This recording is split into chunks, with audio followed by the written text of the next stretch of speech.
Au nom du Père et du Fils et du Saint-Esprit. Amen.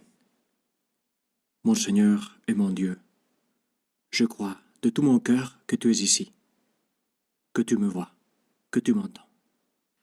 Aide-moi à faire un bon moment de prière, à ne m'occuper que de toi, de te parler, de t'écouter, de t'attendre.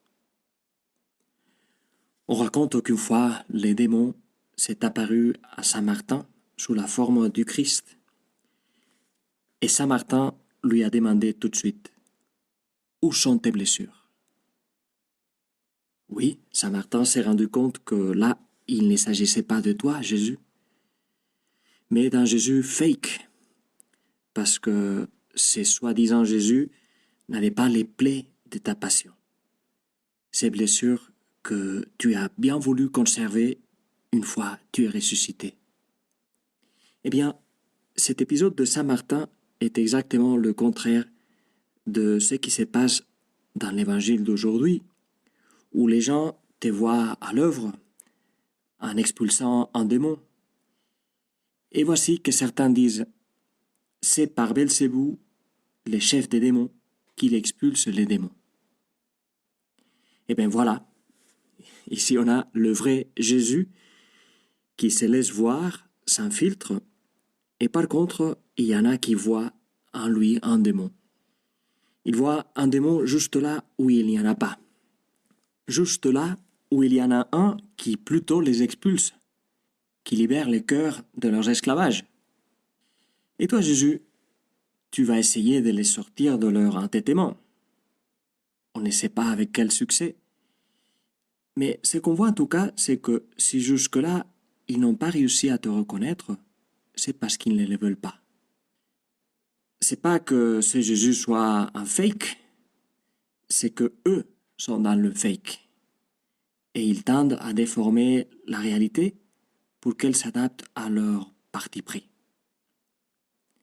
C'est d'ailleurs un piège dans lequel nous pouvons tous tomber, dans tous les domaines. Ne voir que ce que nous voulons voir. Ceux-ci, ils ont fait leur choix. Ils ne t'aiment pas, Jésus. Et donc, ils ne sont pas disposés à voir rien de bien dans ce que tu fais. Ils sont incapables de te voir, incapables de te comprendre. Et c'est ça qui arrive aussi aux démons dans cette petite histoire, apparemment toute simple, avec laquelle on a commencé. Parce que tu vois, on pourrait se dire, le démon a oublié un petit aspect du maquillage et Saint Martin, qui était attentif, l'a remarqué. Mais non, c'est pas par hasard que le démon et son équipe de conseillers ont oublié d'inclure les plaies dans le rendering, on pourrait dire, de cette apparition piège. Cet oubli trahit l'idée qu'ils se font de Jésus. Comment ils pensent que Jésus devrait être. Ils n'y comprennent rien dans Jésus blessé. Pour eux, c'est juste un épisode. Et non, les plaies, c'est pas un petit détail. Les plaies, c'est toute la souffrance de l'histoire, toute la méchanceté, toute la haine, tout le cynisme. Tout ça qui a pesé sur les épaules de Jésus. Tout ça qui a déchiré son cœur. Et qui continue à les déchirer maintenant, tant que l'histoire continuera. Jésus a souffert sa passion parce que le monde était plein de souffrance et il continue à souffrir sa passion parce que le monde reste plein de souffrance. Oui, il y a plein de belles choses qui se passent tous les jours, mais il y a aussi beaucoup de douleur. Surtout de la douleur qui ressort de la méchanceté, des péchés. Et l'Église, qui fait partie du monde, de l'histoire, elle est aussi pleine de cette douleur. Comme on peut le voir encore plus pendant ce jour, dans ce rapport indépendant sur les abus dans l'Église en France, qui vient d'être publié. Les évêques ont eu le courage de vouloir faire grande lumière sur ces trous noirs et obscurs des abus, Et on a découvert des plaies immenses. Et on comprend encore une fois que Jésus, tu n'as pas souffert seulement quelque part à l'est de la Méditerranée il y a 2000 ans, mais que tu es en train de souffrir maintenant, dans la souffrance de toutes ces victimes. Regarde ce que disait il y a quelques jours l'archevêque de Rennes, Monseigneur Pierre d'Ornelas, dans une entrevue. Il disait « Chaque personne est un trésor sans prix, d'autant plus quand elles souffrent en raison d'une blessure reçue dans l'enfance.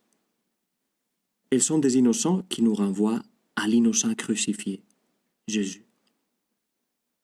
Oui, chacune de ces victimes est un innocent qui nous renvoie à l'innocent, mais pas seulement comme un événement peut réveiller un souvenir du passé, comme si chaque victime nous faisait penser à Jésus, nous souvenir de lui.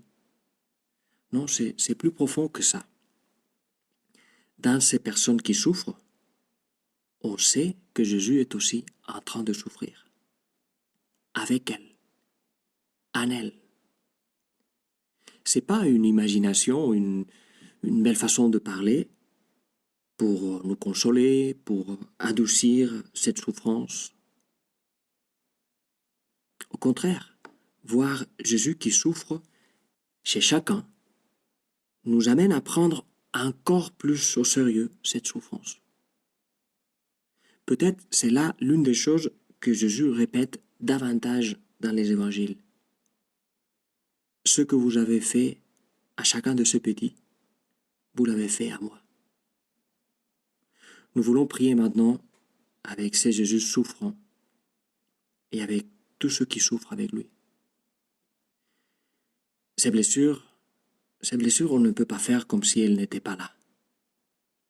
L'Église réelle, elle a des blessures. Et c'est pour ça que Jésus en a aussi. Parce qu'il a pris tout ça sur lui. Parce qu'il prend tout ça sur lui. Et les blessures, on ne peut pas les guérir en les cachant, comme si rien ne s'était passé. Si on fait comme ça, elles s'infectent. Et à la fin, c'est encore pire. Les blessures ont besoin de l'air, du soleil, qui est le meilleur désinfectant. Les blessures se guérissent en parlant, en écoutant, en pleurant ensemble, en pardonnant et en se faisant pardonner. Comme Jésus sur la croix. Nous croyons en un Dieu qui ne regarde pas de loin tout ce qui nous fait souffrir, mais qui est venu souffrir tout ça lui-même. Chez chacun, chez chacune. Comment ça s'est fait? Ça nous dépasse. Mais c'est le Dieu auquel on croit. Où est Dieu dans tout ça? Il est au fond du trou, les bras liés, les mains clouées. Oui, Jésus, tu es venu toi-même te faire maltraiter. Et tu es venu toi-même nous guérir depuis les fonds du trou, si nous sommes disposés à ne pas cacher nos blessures.